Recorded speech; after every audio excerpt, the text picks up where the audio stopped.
Hey homesteaders, welcome to another Sunday session of the Australian Homesteaders podcast, where we have conversations with Australian homesteaders about the experience of homesteading in Australia. We stream these live into the Australian Homesteaders community Facebook group most Sundays, so you get exclusive early access to the full discussion and the opportunity to ask questions live. Then it's uploaded as a video podcast to our YouTube channel, Australian Homesteaders. I'm your host, Amanda from Rockpile Offgrid Homestead, and today's chat is about construction of a dream homestead, owner building using structural insulated panels, aka SIPs, with Amanda and also my husband, Corey, who is also from Rockpile Offgrid Homestead. How is everyone?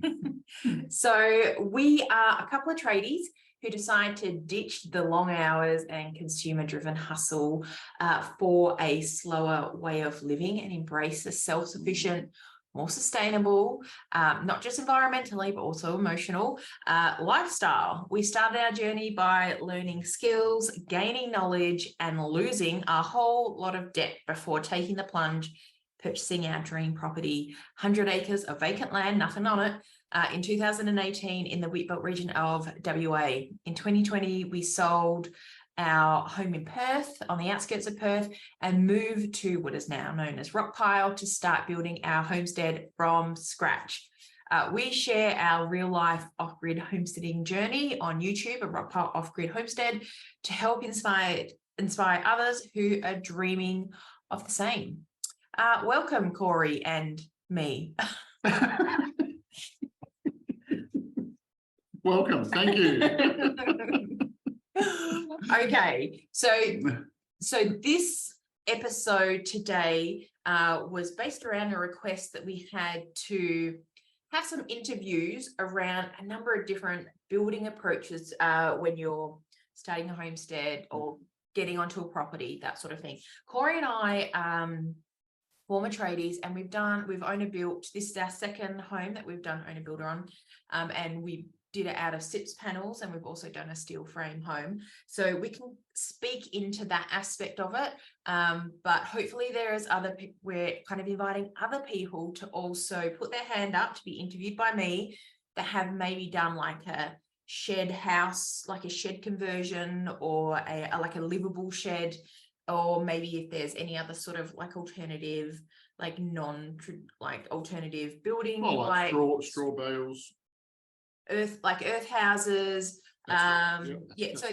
if you have an experience of building your homestead that you think would be like useful and inspiring or educating for our audience, please put your hand up. I'd love to interview, but today I just took the easy option, and I'm going to interview us. So, yes. Or him, us, both of us. It'll be like a joint interview type thing. Hi, Tracy and Dawn. Thanks for joining us. If anybody else is in the comments, please, and watching along, please say hello.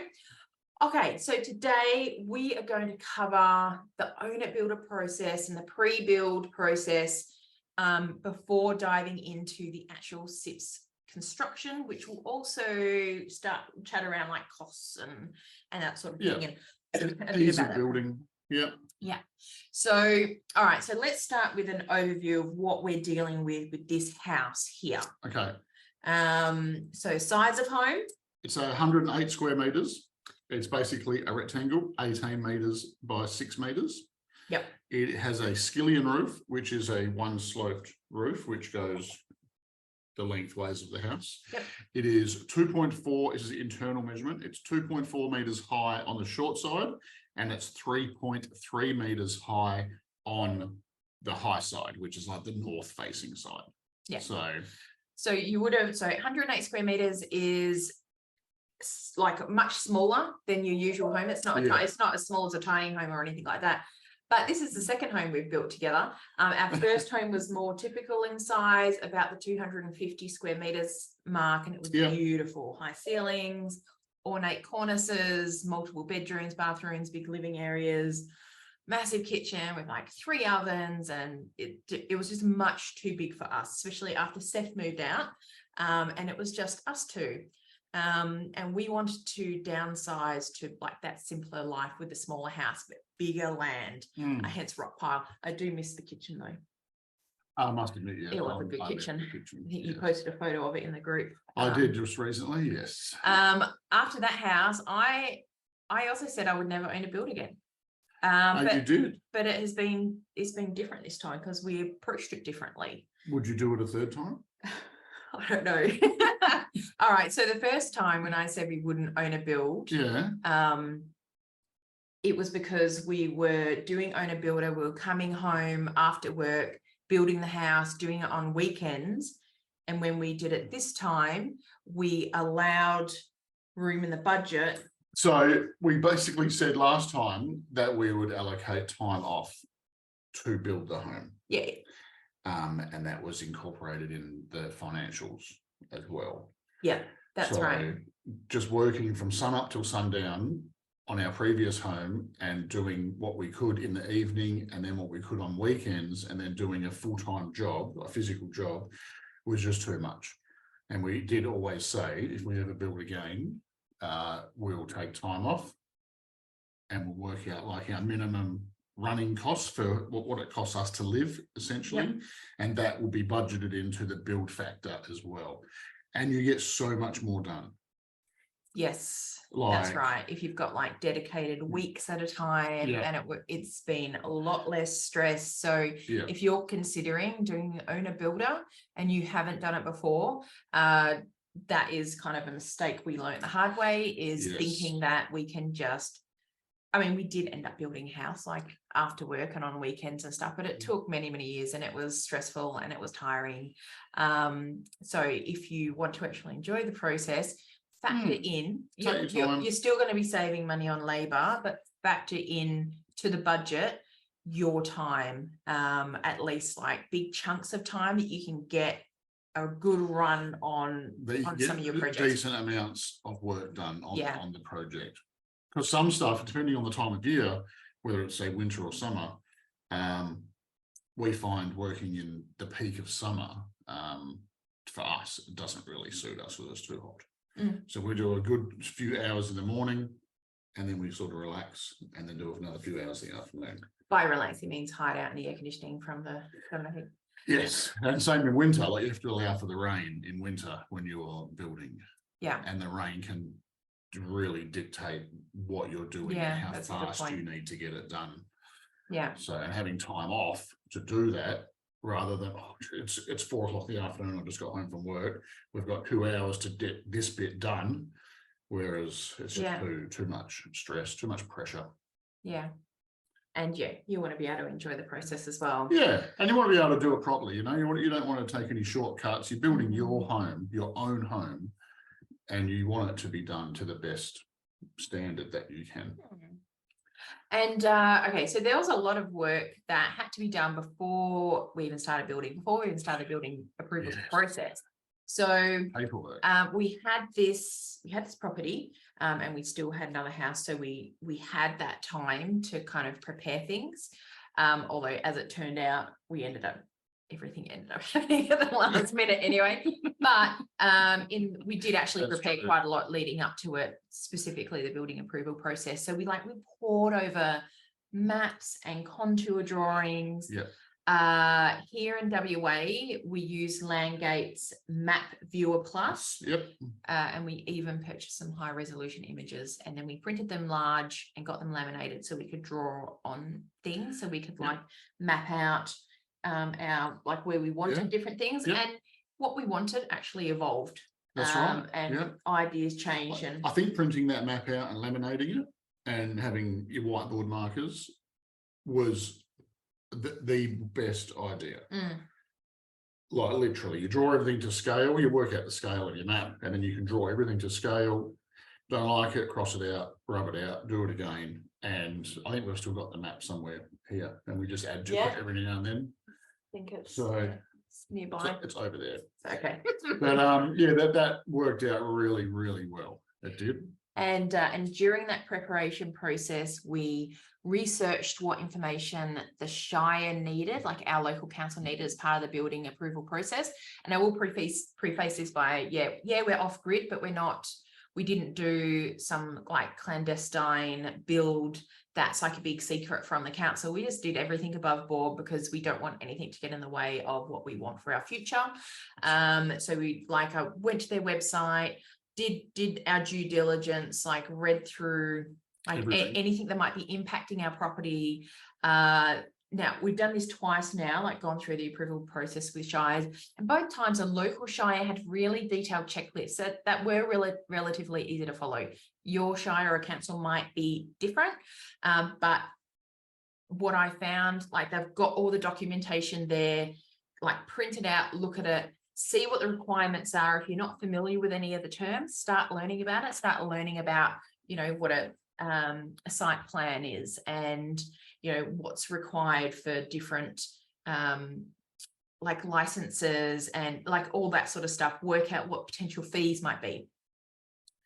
Okay, so once we kind of got that point, we had to actually draw a house, like we needed a house to get approved. Get approval, like a plan.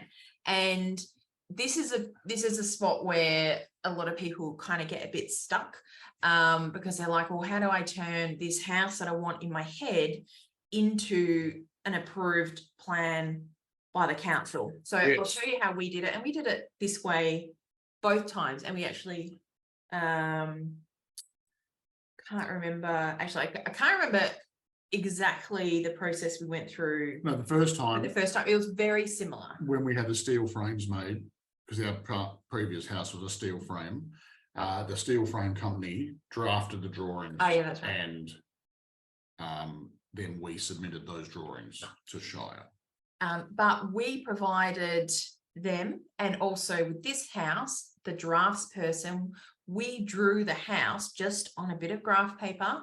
Yep. With pencil and a ruler beforehand, with as much detail and measurements as possible. We drew our own kind of elevations. So basically the drafts person was just turning the information we gave into a technical drawing with all the relevant information on it. So become familiar with how to draw architectural drawings, and they don't have to be, we just did a plan view. Yep. Which had like, and the plan view is looking at the house plan from above as if the roof's not on. So you see like the outside and all the walls, name the rooms, put in all your measurements, and draw in where all the wet areas are going to be. And that's kind of the main elements you need, and where like the windows and stuff are. Yep. Because that's going to be important for the elevations. Basically we gave that to the drafts person. And she drew them up in a full set of plans. She arranged engineer approval. Yes, correct. She got it. It was all in-house, all done by her. Survey certified. Yep. Correct. And through this process, we're kind of working with the Shire if we needed clarification on like leach drains or composting toilets, and we didn't end up going with a composting toilet, and I'll tell you why in a second. But we worked with their environmental department, with their building planning department, just to make sure, because like I said, a priority for us was to have like a really smooth building approvals process. Yeah, that's correct. And having everything together that got submitted at once is like gold. That is like the key, because then the Shire's not asking you, oh, have you got this form or this picture of this, like everything, and you go through it. And we went through it together and made sure that it was 100% correct. Yeah, and it was. Yeah, went through the checklist from the Shire's website. Yep. Just made sure everything was on there. As part of the submission for the approval, we had to get a BAL. So that's your like a bushfire attack level done. Yep. We're going through prices. Oh yeah. So we'll just drop the prices as we're going through. So the initial plans that we got done through the drafty. was about $3,000. Now this is in 2019, 2019, the Yes. first Yeah. lot we did. So prices now are probably going to be a bit more because virtually everything's more now. But this is back then. So three grand for the draft lady to do the. Go on. Yep. No, that's. To do all the plans, the engineer approval, that was surveyor certified, which means that once it's submitted to the council, already being surveyor certified. I hope I'm saying that correctly. Yeah, I think that's correct. They have, what is it, 14 working days or two? It's like 2 to 3 weeks. It was like guaranteed. Because everything's been approved by the surveyor, essentially.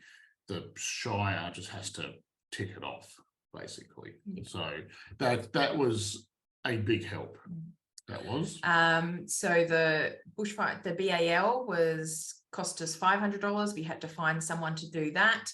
We had to get the site classification. That's like an engineer type thing. It's permeability testing and wind classification. That was $700. So we had to find someone to do that. As part of the application, we had to pay for the construction fund training fund levy. Yes. I don't know if that's a WA thing, but yeah, you'll just have to, and that's $230. And then of course getting on a builder's license, which was $165, and that's like an online course to get did that online. Yep. The requirements for that might differ from state to state, so just check the requirements. They'll be listed on there. It seemed a little bit more involved than the first time we got our builder's license. Yes. And it was easier because we had a trade, but I believe if you have something like a white card or something like that, then that makes that process easier. But look at the requirements. Like with these government agencies, that they usually have like a form or a checklist or something that makes it really clear what you need to do. And then we also had to have owner builders insurance, construction insurance, 2,000, which was a couple of grand. Just want to go back to the site classification thing. That is basically a soil sample, a soil test where they dig a series of holes around your, only like small holes, around your building area where you're going to build your house, and they tell you what sort of soil you have. Like I'll just go from one extreme to the other. So if you have like clay soil, your footings will be slightly different than if you have, say, sandy soil. And then there's like a wind classification thing. So your windows and structure needs to be rated to a certain wind classification. I can't remember the exact classification. There's numbers and letters. But so that was on the site classification thing. So Tracy in the comments is asking about whether we, with our plans, we included things like water tanks, sheds, chicken hutches, etc. Chicken hutches, no. Water tanks and sheds, basically, the more you can get approved on the one plan, like it's one approvals process. So if they're existing and they're already approved, you mark them on their location on the plan and you just write existing, and you don't have to, and you're not submitting those for approval. Just say you've got a property that already has a shed and a water tank, you mark them on your site plan, the location of them on your site plan, and you just mark existing. But as with measurements too. So we had to give measurements of where we wanted to build this place in reference to a fence line, and we actually had the perimeter. So it's already surveyed on the map when we bought the land. Just getting used to just try to put as much information in there as possible, distances, that sort of thing, that they don't have to come back to you on things, and you can call them and ask. So if you've got the shed, the house, I think we got the shed, the house, and the tank all through on the one hit, on the one building approval, all ready to go. So we didn't have to do that in multiple stages, because we did that in different stages at the old place, and it was like a whole nother approvals process, a whole nother set of fees, like the whole thing, right? So if you can get them all done at once, it will make it easier. Definitely. Okay, so now keep in mind this was like 2019. We had designed the house, got it submitted, we got all the approvals done. It's all good. Yep. And then we were, all right, do you want to explain this? So basically, So before you go, yeah, our first design was based on a steel frame home, yes, right? Just like we did it last time, but we were coming up with issues around insulation. Yes. And so do you want to now it was a steel frame home and it was on stilts, so it was up off the ground. It ranges on the height from about this much on the low side to about how much is this much? about 300 millimeters on the low side to 1.8 meters on the high side. The reason we chose stilts is because our last place was concrete slab. Yeah. And it was nearly $50,000 in earthworks because we had clay soils and we had to do a lot of massive cut and fill, subsoil drains, massive sand pad, and then the concrete pad. Yeah. For the house. So knowing that, we went, let's just do stilts. We'll just dig big footings, fill them with concrete. I'll weld up all the steel posts and we'll have a floor. And it worked out perfect. Yeah. So steel frame house with a traditional sort of, roof like this was all great. And then we're trying to come up with a plan to insulate the floor. So because you just got like a steel frame and you lay your flooring board, which is about 22 mil, I think, thick, on top of the steel frame. But we're worried about the cold coming up through the floor. Yeah, we have some cold. Yeah. We have some really cold mornings here. So we came up with a few, I'll say convoluted ways, but we came up with a few ways that involved insulating the gap in the steel frame floor and then sheeting the underside of the floor with fiber cement board to make it look nice, so you didn't see the insulation sagging down, and it created hopefully a barrier for vermin. We want it to be vermin proof. That's we right. want it to be kind of fire resistant, I suppose. Yep.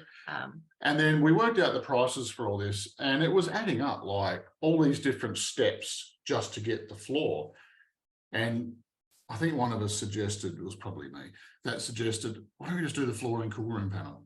That was your suggestion, right? And I said, and that doesn't sound like doesn't sound like a thing. Like building improved. So, and then I looked at it and went, oh no, a little bit too awkward because the cool room panel metal is very thin, and we're going to lay our floor on it, and we were worried it wasn't going to be strong enough. So then we found these panels called SIPs. I don't know how we found them. Might have been like a YouTube thing. Might have just been research on Google. I can't exactly remember. But a SIPs panel is basically a polystyrene foam core that comes in various thicknesses from, I think, 125 mil up to 175 mil. That's what we have used here. And it has 12 mil OSB plywood on either side of that foam. Now, OSB plywood is like you see on a lot of American homesteaders, I guess. It's the plywood that looks all patchy with all like little bits of veneer going all over it. So, and it's made in a big jig and it's pressed together and it's glued and super strong, like unbelievably strong. And we said, let's do the floor out of that. So we got a price, went, that's not too bad. Yeah, because it was all in one. It ticked the boxes. It'd be vermin proof. It was going to be really well insulated, and the SIPs panels actually have a really good fire rating. So even though they are like wood and polystyrene, but and conveniently, our house was 18 meters by 6 meters, and the SIPs panels are available in a 6 meter panel. So that was perfect for the floor. Yeah. And then it's like, why are we just doing the floor? Let's do the walls and the roof out of 6 panels. I think you said, I think you were looking at the specs and you said, oh, these, They saw, that's right. they span They span 6 6 meters on the roof. and our house is 6 meters wide. And we're like, we could get like, just put one panel lid on the top. And then we'd have a skillion roof. Like as a skillion roof. So I worked out the heights of the 2 walls, the short wall and the tall wall, and kind of adjusted that pitch of the roof. So the 6 meter panel would have as much overhang as we could, because when you go up on the angle, you kind of lose that length. So we did that, and then we had to redo all the plans. We had to, it was just an amendment. We actually a little amendment. we were a little bit cheeky, and we just submitted it as an amendment and we kind of went back and forth with the Shire on this a little bit, but they in the end accepted it as an amendment because nothing else had like fundamentally changed. It was just the material we were using and the roof, like the roofing, like the internal plan wasn't really that much different. Location was still the same. Everything was the same. It was just different. So that was we were thankful for that. And yes, Sharon, you can use SIPS panels for internal walls. We didn't, because we've done the internal walls out of just steel frame. And one of those reasons is because we don't have a lot of walls in here. It's not a big house. We've got like 5 rooms. So many years in the building trade, I collected a lot of stuff. So we had most of the steel frames to do the walls. So that is also helpful. But to get those amended plans done was another $1,500, but we felt that it was worth it for the outcome we wanted. Definitely. And it also solved another problem for us with just our overall insulation rating, because where we are in the wheatbelt, we have big variety in temperature. So we go into the minuses, like this morning was, I think, almost -2. We've been down to -5, and we've had days that are like 40, high 40s, 48, 49, whatever. Okay, so, but like if we were just going standard windows, steel frame with like gyprock on the inside and cladding on the outside, like we still couldn't really hit a good insulation rating to make us feel comfortable in both of those extremes. And that's where the SIPS panels like really shine, coupled with double glazed windows as well. Okay, so which we'll get to. So so that's why we chose SIPS, and that was that process. So the amended plans were $1,500. Now 5 Acre Farm has asked, did the approval for the changes take long? No, not really.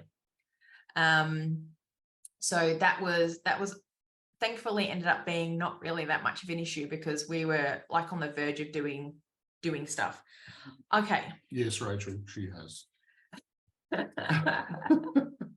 So the company we used was called SIPS Industries, and if you reach out to them, do tell them you found them through us. We don't get any like kickbacks or anything for this, but it might just help your conversation along.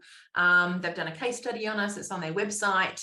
But yeah, that's the company we used, in case you're interested. And I'll put a link in the bottom. And that was like so helpful through the whole process, right? Now, starting from the start, now we're going to talk about the build process, right? And we're going to talk to you about the costs as we're going along. I'll just double check that there's no more questions. Internal. Yeah. Okay, cool. All right. So we're going to start from nothing, bare ground, up to an empty sealed box. Yeah. Okay. So we've got the approved plans. We're ready and raring to go. First thing, we have to mark out the footings, and Corey has to dig all the footings. Just saying that out loud. Corey did dig all the footings by hand. Luckily that our soil wasn't too hard or anything like that. Okay, so basically we've got I can't remember the exact amount, 40 footings approximately. And they are all 500 mil by 500 mil by, how deep did we go? Whatever the engineer said. I can't remember, 800. 800 or something. Yeah. Yeah. So the engineer, as part of the engineer approved plans, they specify how deep your footings have to be. So we just follow the rules. So we set up some string lines and a square, and we got basically the 4 sides of the house, which is a rectangle, marked out on site, all nice and square. Yep. And then we marked out where the footings were, and they were just at an even spacing lengthways and an even spacing widthways. Yep. So it was a very simple like measurements to work out. Yep. And then we dug. So we actually pre-poured the footings because of how we were decided to do the post. Yes. We didn't fit the posts in there, like into the concrete. We attached the post afterwards, and we'll go into the details of that. Tracy asked, what happens when you hit rock when you dig? Apart from swear, okay. That's it. Yeah. Basically, you establish the size of the rock.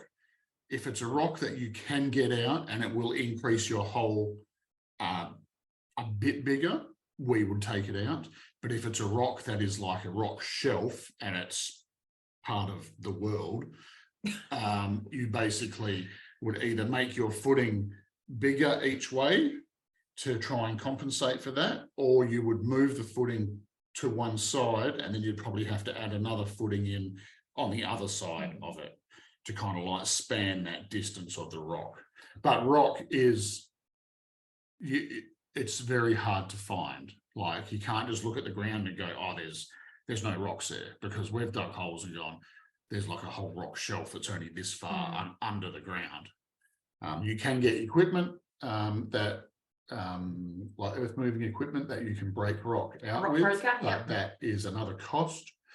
Generally, you'd be looking at a couple of $100 an hour for someone to come out with a rock breaker. But then if the rock is significant enough that it's going to change your footings and your design and where you put the post, I mean, you might be looking at having to get a floor re-engineered on the plans. But so and there is other ways around it. You can core drill, like a big drill that has essentially a big hole saw, and you can core drill into the rock and then do your footing or your post in that with concrete. But depends on the situation. So the footings were done in the right place in accordance to, like, we did lines, squares, in accordance to the plan where the posts were going to be, because we were going to attach the post to the footings. And when we poured it, we just had dug the hole and had like a little frame around the top edge just to keep the top edge nice and square and neat. Because we like that. And then and then just made sure the top was as level as possible and not all wonky and you know, just kind of troweled it flat. Troweled each individual not one. Like polished like a bit of glass, but just trowel it flat so the steel post would sit on top of it. Then the concrete truck came, and basically we just shot the concrete out the back of the truck on the little he just reversed up thing that he has hanging out the back, and popped into each one, and he just drove forward each time, filled each one up, and it was done. It was a very simple process.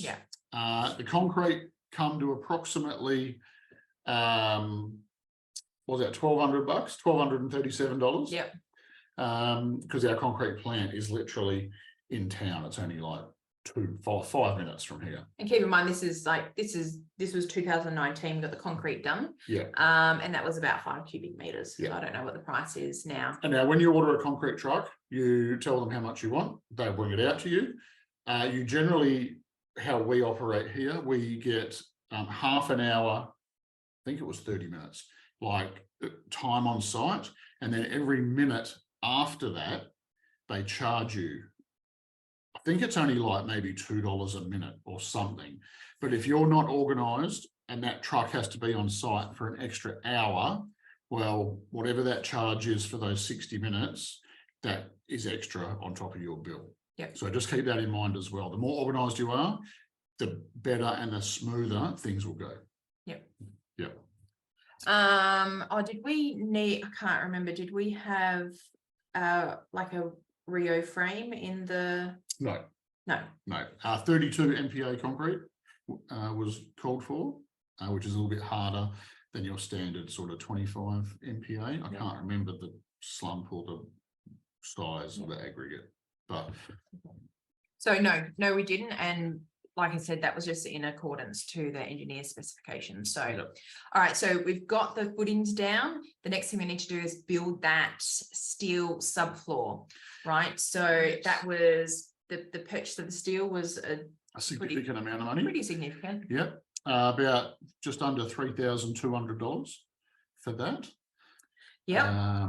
But now that cost could be looked at, actually, it's near on double. It's nearly double, for the same sort of steel. So that was the, so that price, the 3,200 was for the 18 lengths of the 150 by 50 by 30. Yep, just say that slowly. Sorry, by 3. Say 150 by 50 by 3. By 3 mil wall thickness of steel, and that was all galvanized. So at the time, that price per length was $154 an hour, and I think last time we checked, it's probably even higher now. It was like $355 per length, so it's gone up significantly. And then we also had 8 700s. I don't know what that is. Oh no! The posts. Okay. Our posts are 75 mil by 75 mil. By 3 mil steel posts. When we just had 8 lengths of that. Yeah, and at that time it was $104 per length. Now it's $265. So these costs, if we were to redo this build now, this whole thing would probably be like double the price for everything. And then some, yeah. So basically, then I had to get a heap of brackets for the posts, laser cut. So I just drew them up, and they're basically a flat plate with 4 holes in it that bolted to the concrete footing. So all the laser cutting was about $450 to $500. And we also had some other little brackets that I designed that went on top of the post that would hold the 150 by 50 steel floor. And Corey welded all this. So he fabricated these post sets. So the post was the flat plate on the bottom, the post, and then like the little bracket on top that the cross members sat in. So normally a steel posts in a steel floor system, they have like an adjustable nut and a bit of threaded rod so you can adjust the height. We didn't do that because we set up the laser and measured every post off the footing to the laser beam, and then I made every post to suit. So example, one post might have been 426 mil high. The post next to it might have been 602. And we wrote them all down. We checked it 3 times with 3 different lasers. Right. And I had them written all in the column of laser 1, laser 2, laser 3. And we checked every measurement, and they were literally like, I'm going to say they were all spot on, but I think they were about 1 or 2 mil variation over the 3 lasers. And then we just started cutting and welding them together. And they were all ready to go. And so do you want to just explain about how that bracket attached, how that was attached to the concrete? Attached to the concrete. Okay, so picture you got a concrete footing that's in the ground and it's kind of level with the top of the ground. Then we have a post with a steel plate on it with 4 holes. So once the plate's in position, I would drill the hole with drill the concrete with a 6 mil drill bit, about 50 mil deep, as like a pilot hole, basically. I would move the post. In our case, we used 12 mil diameter by 160 mil long chemi anchors, which are essentially a bit of high tensile threaded rod, like a bolt with no head on it. And you use a 2-part epoxy glue that comes in a special like silicon tube gun, but a bit more industrial. And it mixes the 2 parts together and it dries rock hard. So you drill your hole. We used a 12mm bolt, as I said, so I did a 14mm hole. You make sure the hole is cleaned out, totally dust free. Yeah. Otherwise the glue won't stick. So we had the air compressor and we were blowing the dust out. Also had a little squirty bottle with some water in it, and I'll just give it a squirt in the hole and then blow it out again. So it really cleaned out the hole.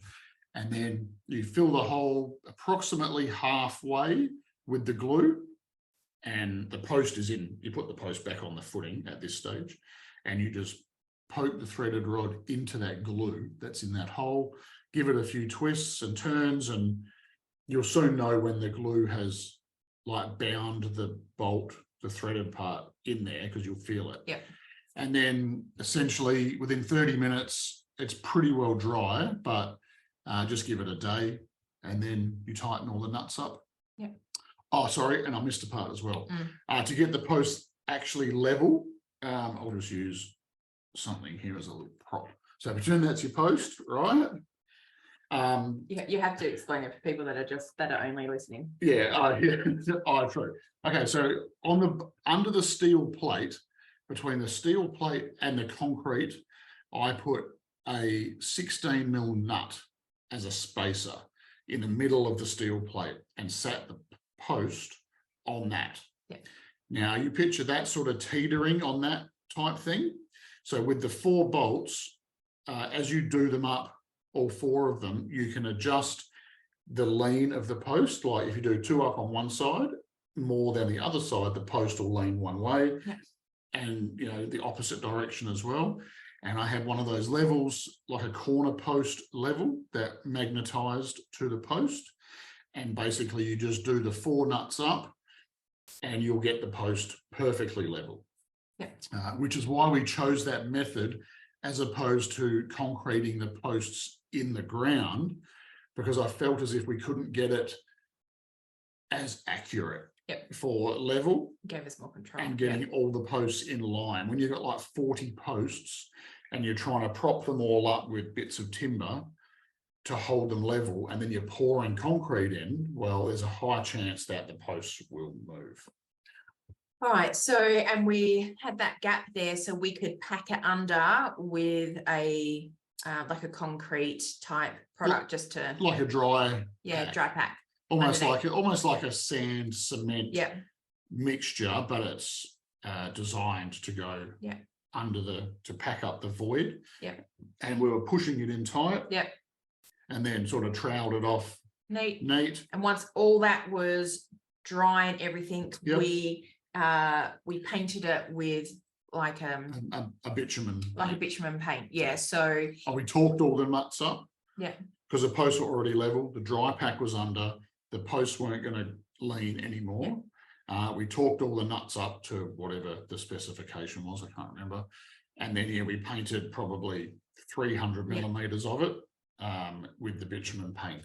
So it doesn't matter if earth or whatever goes up against it, or it's protected from moisture and degradation, that stuff. So at this stage, we've got all our posts in, and okay, so the Kemi anchors was about $450. We would allow about $2.50 for each bolt and glue. $120 for the drill bits. For the Kemi anchor holes. We already had the tools, which is an advantage because we're tradies, obviously. And this was all done with cordless tools. Yes. Apart from the air compressor. So the air compressor was like a 240 volt compressor, but everything else was cordless. That's right. At this stage, we had the shed and we had the solar system kind of up and running, but okay, and we had things like the packing of the concrete was like $50. We had like an assortment of screws, steel, etc. Now once we got the posts, then it's a matter of putting like that steel framework on, just in accordance to the engineer's specifications. And I mean, that was, and also for the spacings we needed for the SIPS panels. So we won't go into super detail about that. We do have a video that Corey kind of walks through the step-by-step process of the steel frame floor. How we did it wasn't super unusual, but there's probably a few Corey tips and tricks there along the way. But so So by that stage, we've got the footings, the posts, and a steel frame floor, right? Correct. And this is where we move on to the actual SIPs Panels. part of it. Yes. And other things, other materials that we kind of started gathering, things like Sikaflex, we use quite a lot through the process. So $400 for 2 boxes of that. Yeah. And you've got a little tip here about buying. I am a firm believer of Sikaflex. We have built everything with Sikaflex.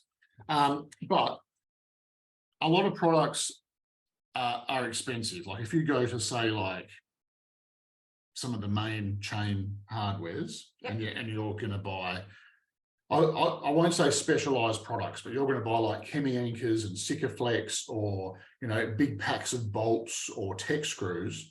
You'd be better off finding a store that specializes in that. So for example, we have a store that I go to that is basically all they sell is fixings. So any sort of screw, bolt, nut, washer, anything you want, that's all they sell. And another store that I know of sells like adhesives. So for example, we got Sikaflex for $9 a tube, like by the box, and there's 20 in a box. Whereas from the hardware, you could pay anything from $20 to $25 per tube. So you're paying double and a bit more. So it just pays to look around to go. Yeah, if you're buying in bulk and you've got that little bit of buying power, you don't need to be a massive company to get a significant discount. Yeah. And buying packs of screws, like generally they come in, say, a box of either 500 or 1,000. The price difference is minimal. Like if you go, I just want 100 screws, they'll say, oh, it's $50.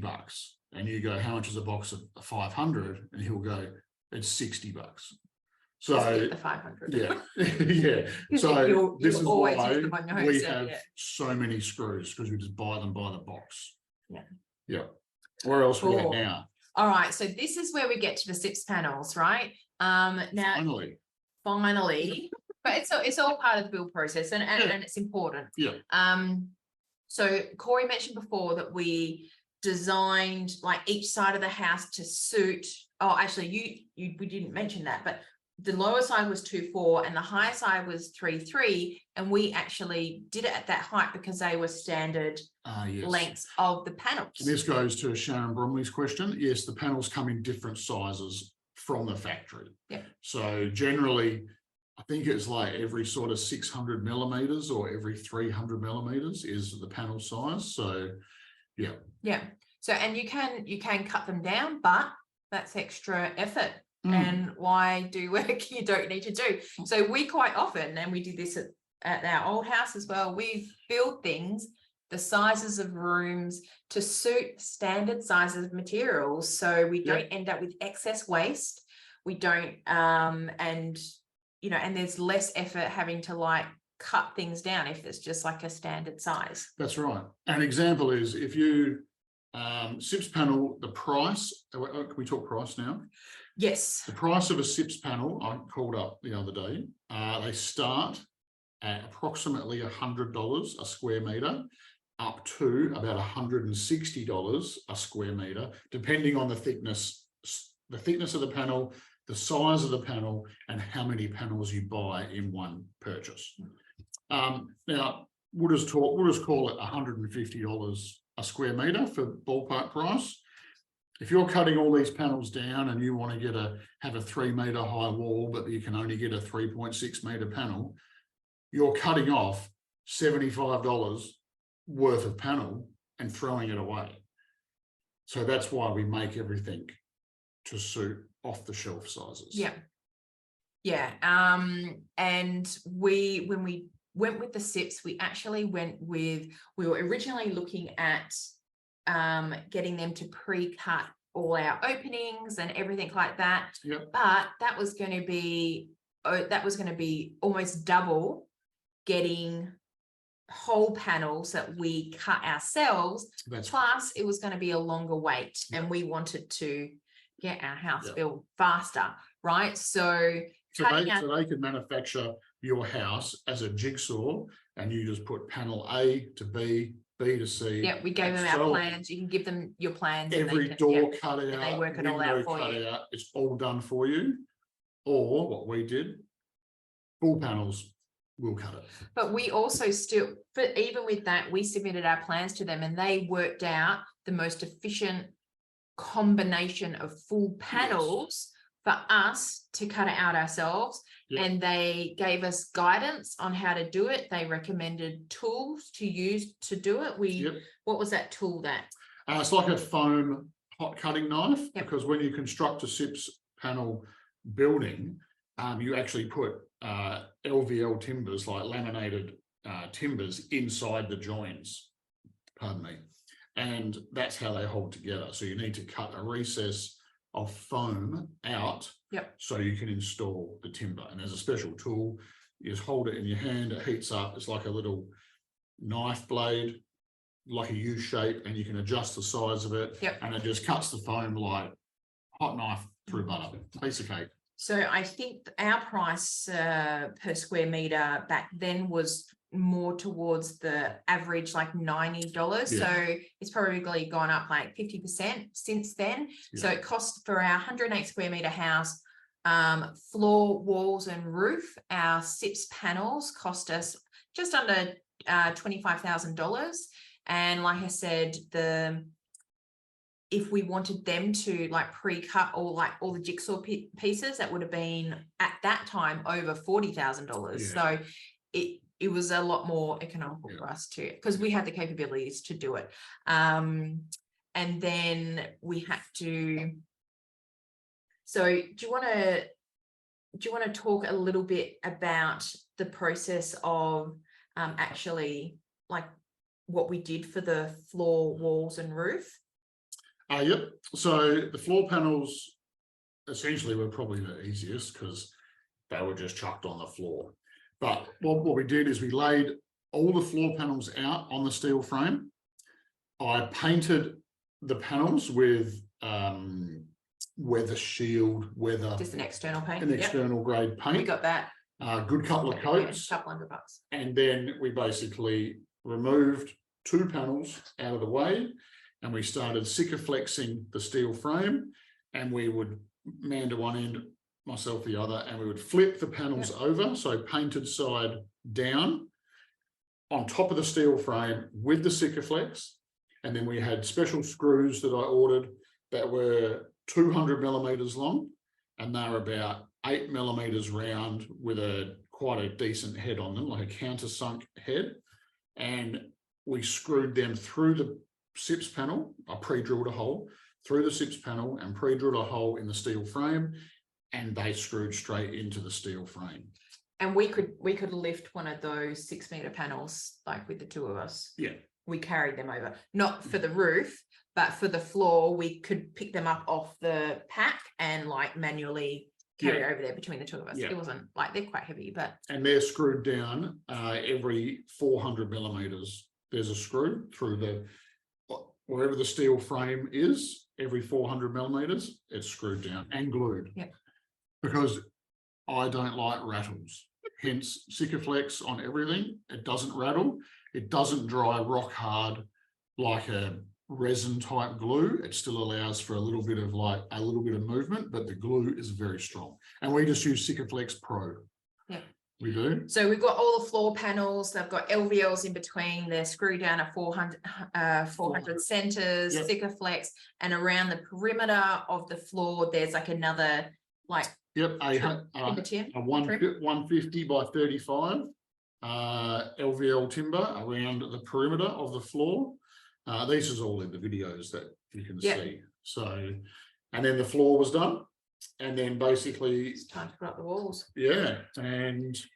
So that you had like a bit of timber that went on the ground around the perimeter, and the end of the SIPS panel had a recess, so you can just like sit that on there.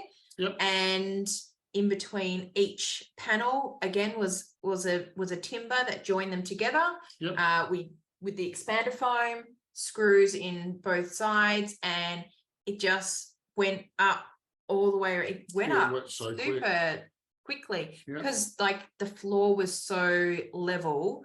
Then we didn't have to like they were the SIPS panels were engineered so well, like nothing was out with, they just went straight up, Dead square, dead flat. Barely had to adjust anything, like maybe a couple of times had to adjust a couple of mil, if that. And it just like went 1, screw it on, 2, screw it on. When we got to a door or a window, we would just check the plan and just go, okay, well, this is, we cut it out of that.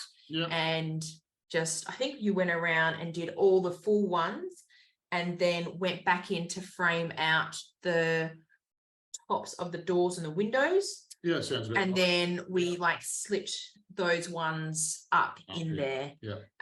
With the walls, the only part that needed mechanical assistance was the big piece above our big northern facing window. So that window's like 6 meters long. So that panel was 6 meters long by 900 mil high, and we used the excavator to Amanda drove the excavator, or I drove the excavator, I think, and we lifted it up in position. And Corey did most of those as for handling the panels. The 2.4 meter panels, one person could lift them all day long. They were pretty easy to maneuver and like on your own.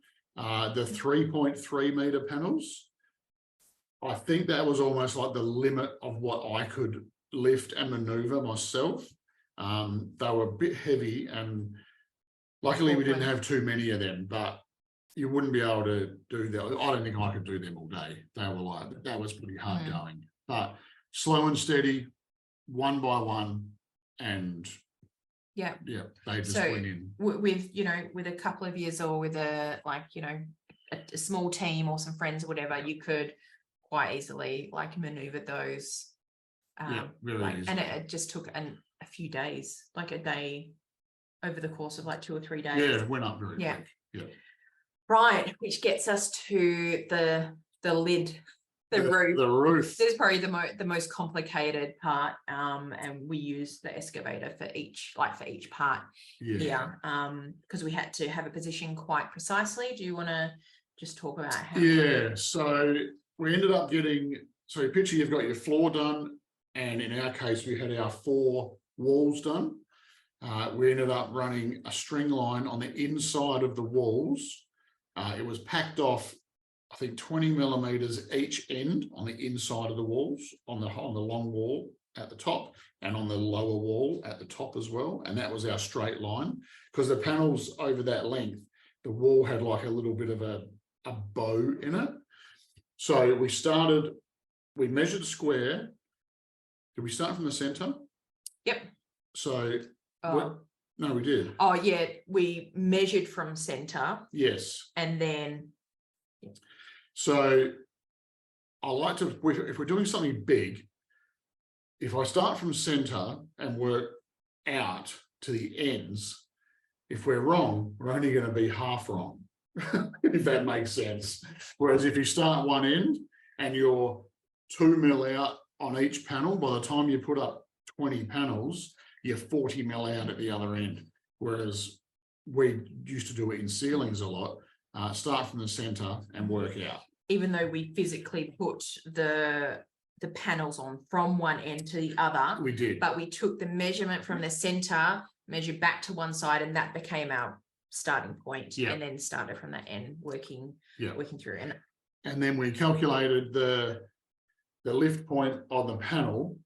So when you lift the panel, it lifts up flat, because you have the timber, the LVL timber in one side. We screwed that in on the ground.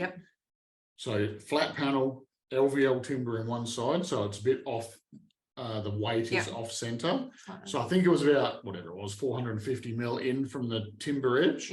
And the panels were 6 meters long. I think it was 2950 up from the bottom. And that gave us the panel dead flat, but also counted for the angle of the skillion roof. So when each panel lifted up, it was virtually 99% on the right angle already. And Amanda I was an excavator. I slung it round. Yep, she'd pick it up. I made a little jib for the excavator to give us a bit more reach. And the panels are quite light, like the excavator lifted them like no problems at all. And yeah, I'd get up on the roof, put it in position, and then I'd get a ratchet strap around it and I'd pull it tight onto the existing panel. Yeah. And then we'd just fill it with screws and then repeat. And we got up all the roof panels apart from the very end one on each end in one day. We called it. We said that's like pretty proud of that. That was good. And then day 2 in the morning, we cut the 2 end panels and put them on. Yep. And there are like straps because these panels only went from wall to wall.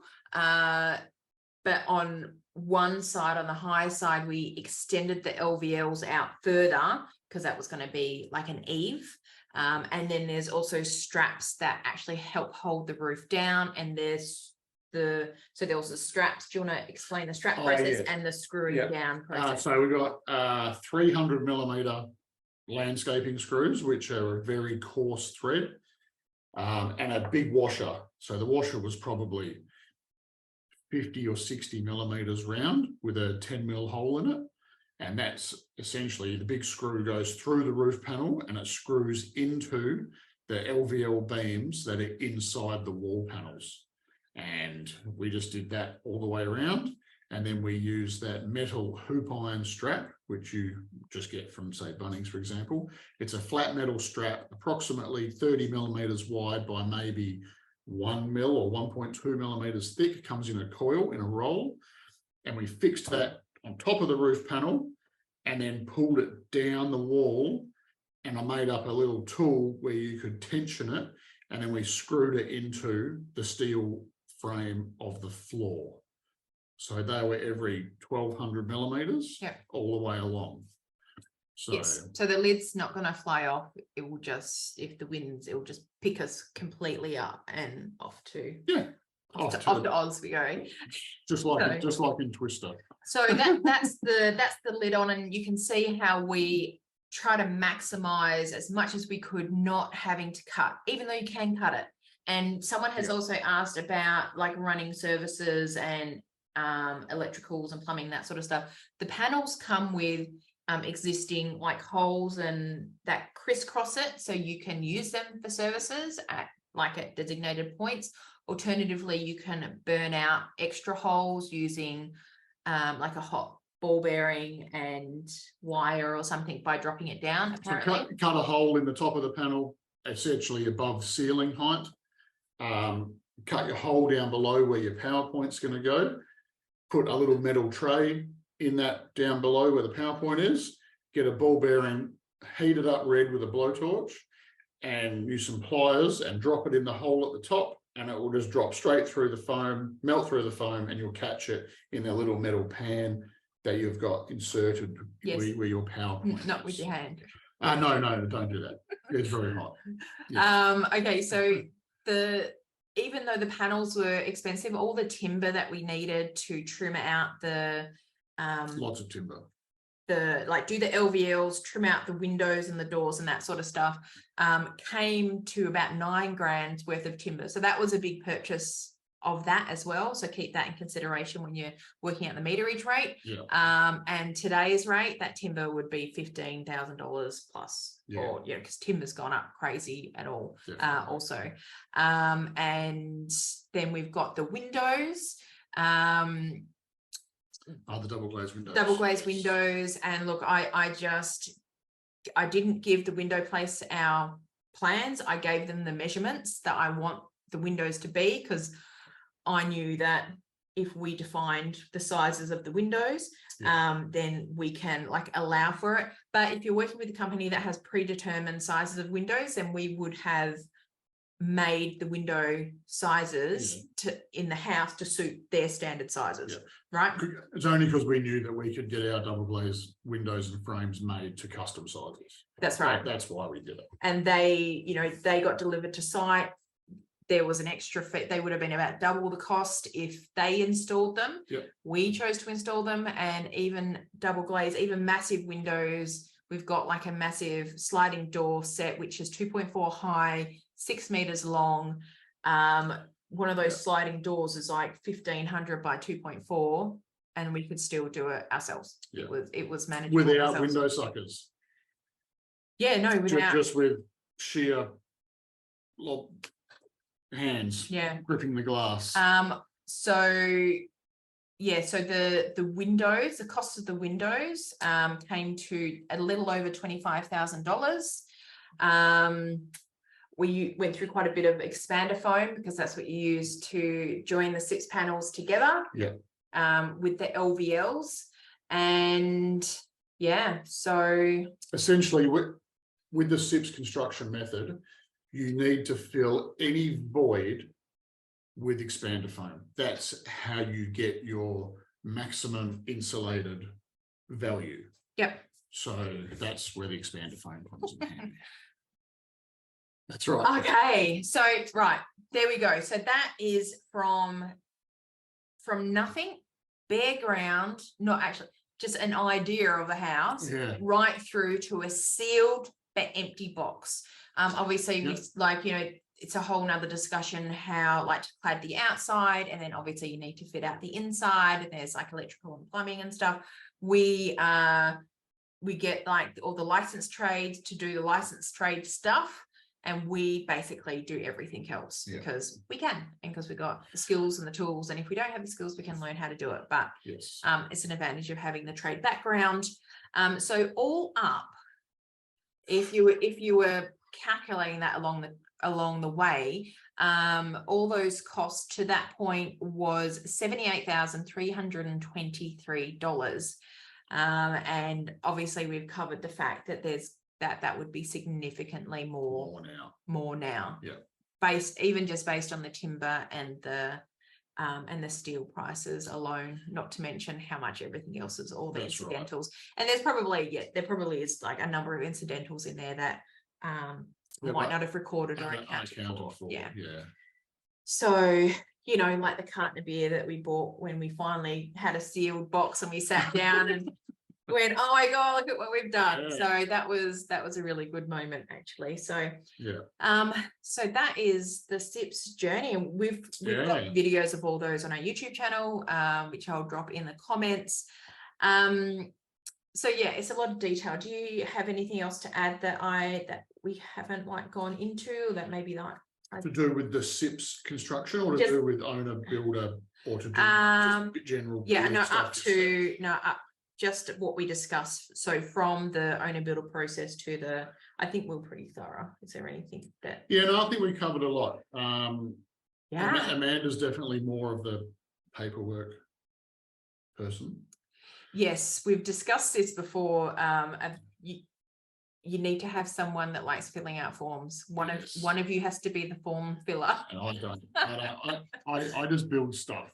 Well, Corey, a big strength of Corey's is his ability to research products and find sources and like learn how to use them. And he kind of catalogs them in his brain. So if there's anything that I think, oh, can we do X, Y, Z? And then he'll remember a shop that had a product that did that from, 6 years ago. And, he'll call them up and go, hey, have you got this product? So that's Corey's talent, like having a researcher is really handy as well. Like even beyond whoever can like build or construct or what have you. So it doesn't look like we've got any. Oh, so Tracy asked, do you get condensation with such a well sealed house? Well, it was quite cool this morning, and there was condensation on the inside of the windows.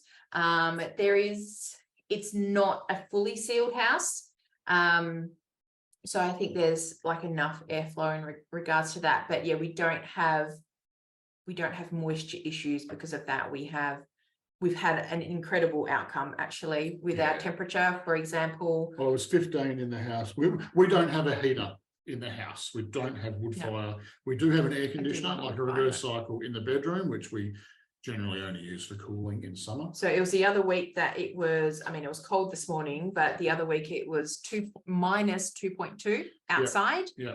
Inside Was 15 degrees. And that is just retained heat from the day before without any heating overnight or anything. So yeah, we're like, our design was aimed to be like quite solar passive. We're north facing. We're making the most of this, like that side that's got the most windows, and making the most of the winter sun. And we calculated our eve overhang on the northern side. So in summer, we don't get sun like peak summer, the summer sun does not touch the window. It's actually about 200 millimeters out from the window. And then that's on like the longest day of the year. And then the shortest day of the year, the sun is approximately 4 meters into the house. Is that right? 3.6 meters into the house. Which is over halfway into our house. So, and that just like warms it up, and it's so good. Yeah, it's lovely. There's days where it actually gets like, I have to open the doors up because I get hot very quickly. But cool. All right, we have gone way over time, but I think it was useful to just go into all that detail. Hopefully you guys found that interesting, and we've covered any questions you might have. If you have any further questions, drop them in the comments. Did the sip smell of chemicals? Tracy coming in at the last minute with all these questions. No, there is a smell when you burn the foam because you're melting the foam. So there is a bit of smoke coming off the fumes coming off the foam. But apart from that, no. I mean, you would if off gassing is something that is really important to you, like the VOCs, you would have to do specific research around that, because they are a manufactured product using chemicals. There's glues, there's a polystyrene, so that might be an issue. So you would have to look into that, but themselves, like it wasn't like being in this space, there wasn't like a smell, like a chemical smell or anything like that, like coming off it. They're actually quite well sealed. So but if you're like sensitive to that, or if that's something that's important to you, then I would encourage you to like do a lot more research into that for yourself. Definitely. All right, awesome. So as long as Tracy has no more questions, are you sorted, Tracy? Can we answer anything else for you? We will head off and leave everyone to their Sundays, and we'll head back to our Sunday. It's a lovely sunny day. Might head outside, and so thanks everyone for joining us, and we'll see you again next time. Bye.